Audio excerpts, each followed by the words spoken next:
The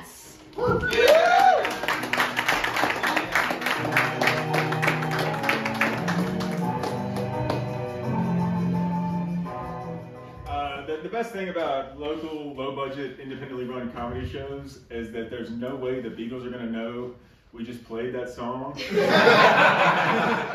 Unless one of you snitch, right? All right, elections. It seems like we're having them every 2 years. If you're like me, you're probably tired of hearing how this election is the most important of our lifetime or even in history. You're probably also tired of having to choose between candidates that don't adequately represent your views. Well, gear up, people. We're headed for a rematch. It's going to be like Rocky 2, except instead of being inside a sports arena, it's going to take place inside a K&W cafeteria. And neither candidate knows how to properly order a steak. Look, just cut the horns off, Jack. I want to hear the last move. Douse it in ketchup, make it look like my skin. Leather. If you're wondering about your options you might have outside of Joe Biden and Donald Trump, then take a trip with me through the looking glass. With both major party candidates struggling for popular support, it's easy to wish for an outside option. The problem is, those options aren't much better. Take, for example, Robert F. Kennedy Jr. That's right, folks. Another Kennedy is running for president because that family can't take a fucking hint.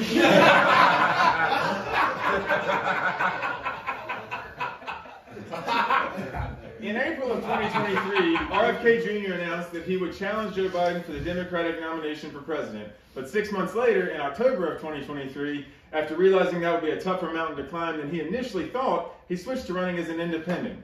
Now that may sound enticing until you realize that despite his last name, his politics are nothing like his dad's or his uncle's. He's probably a worse driver than Teddy, if we're being truly transparent, right? RFK Jr. is just simply another abundantly weird man who thinks his opinions matter more. Almost immediately, the majority of his family came out against his candidacy. And well, people haven't been this united against the Kennedys since, well, and...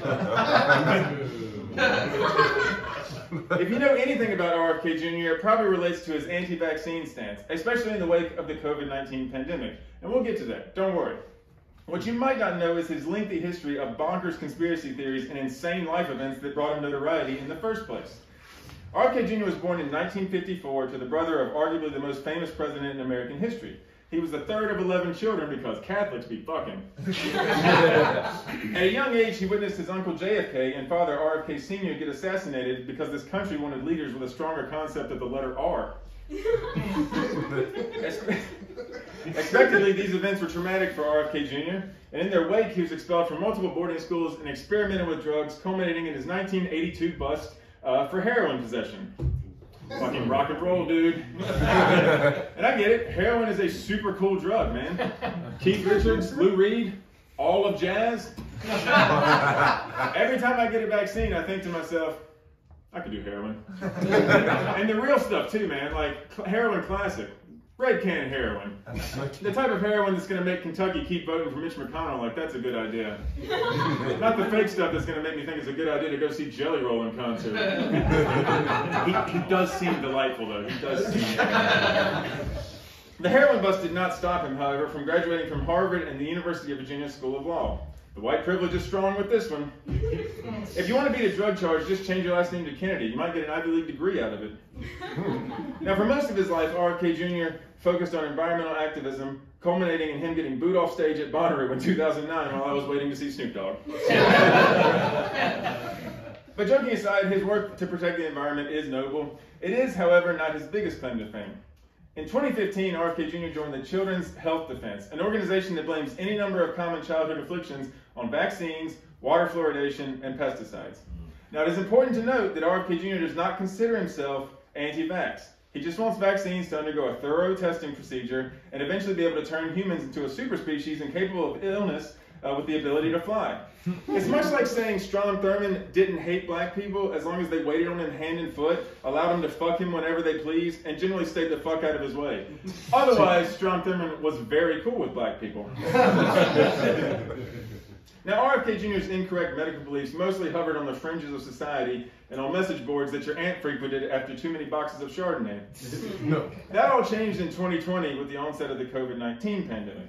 And you probably remember the early days of the pandemic, right? Finding out that people shouldn't have personal zoos in Oklahoma or Florida.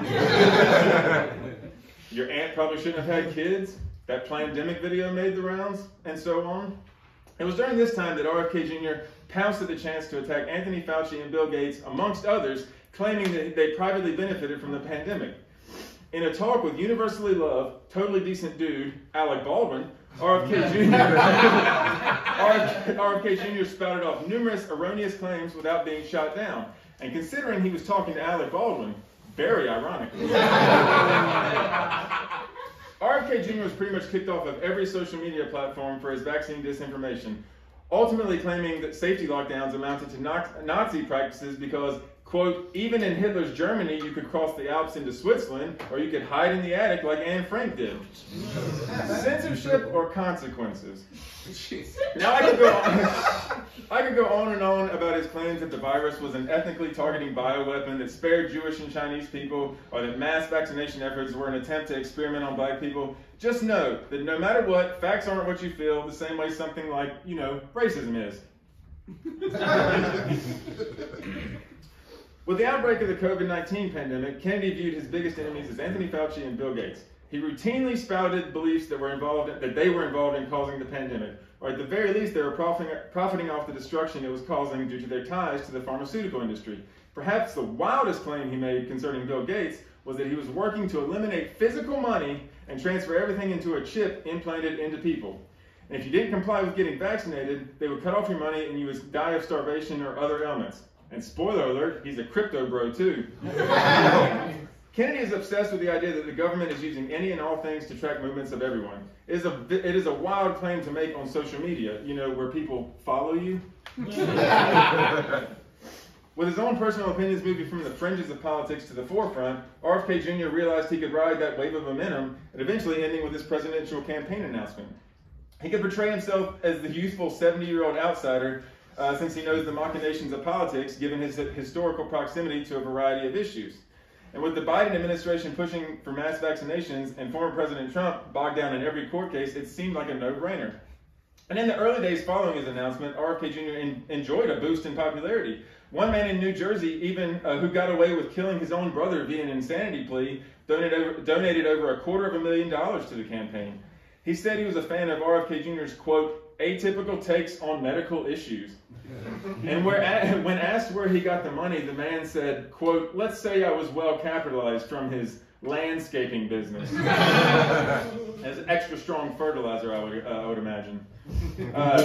Head injury enthusiast Joe Rogan and Aaron Rodgers both gave their support. And by that point, Aaron barely had a leg to stand on. And RFK Jr. also drew support from grown-up big boy and man that routinely falls for internet hoaxes, Dr. Jordan B. Peterson. And don't worry, it looks good on you. RFK Jr. also drew considerable support from former Trump staffers who see him as a useful chaos agent. And all of this stands in stark contrast to Kennedy's own family, who resoundingly reject his views as being ridiculous. That's his wife. You know the trope of the wacky uncle that spouts crazy views at Thanksgiving? Well, guess who? He's so anti-vax he doesn't want you to baste the turkey. Dry ass. His family have written off his campaign as being a vanity project and an embarrassment. You know, like most of the albums that Prince made in the 90s. It should be said that RFK Jr. becoming president is highly unlikely given this country's history with third-party candidates.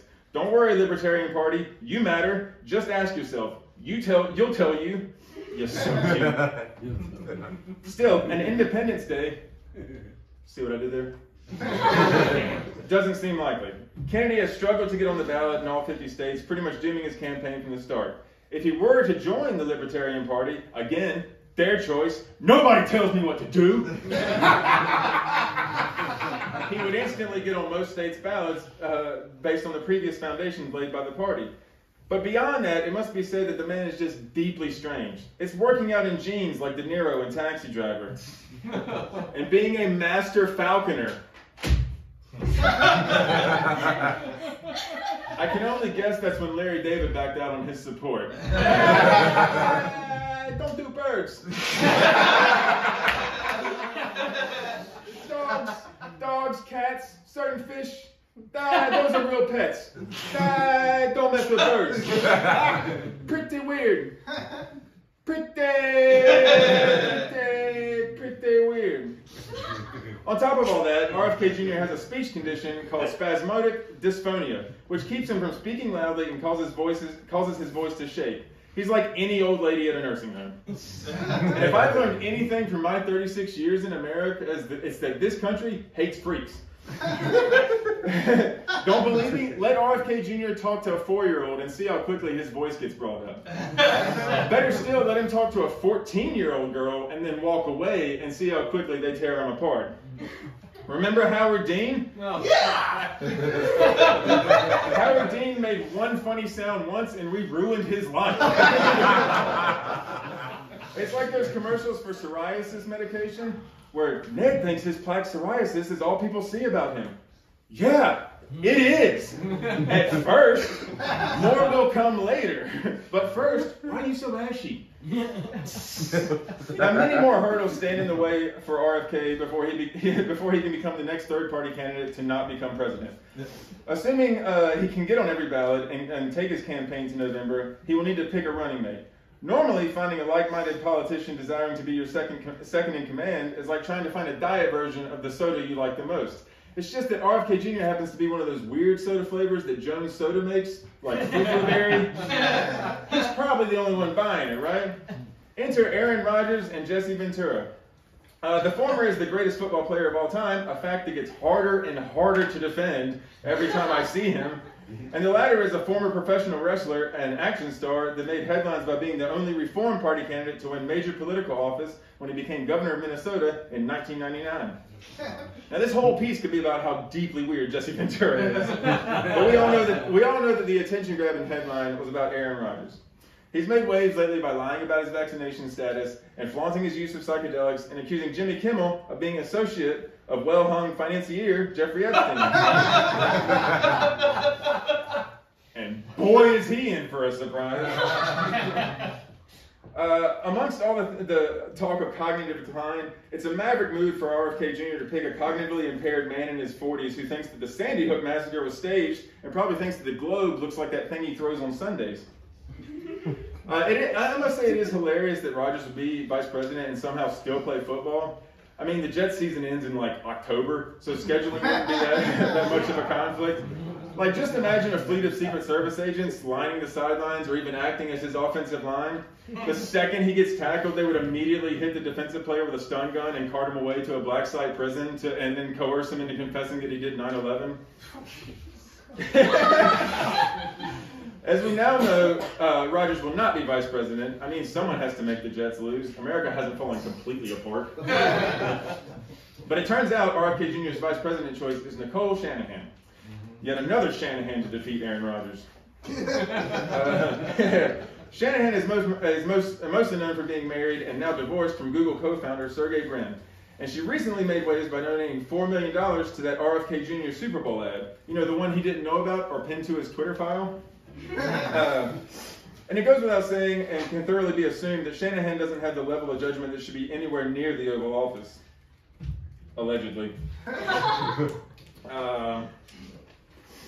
With just over 7 months to the election, plenty of things could happen to impact the race. A candidate could die of old age, or I want to say late onset polio measles, a mild cold. And yes, we do deserve better choices of candidates for the most powerful job in the world. Of course we do. The one thing we don't need, despite what you might see on your favorite comedian's podcast, is a conspiracy-creating lunatic surrounding equally dubious weirdos leading the country in the face of his impending genetic expiration dates.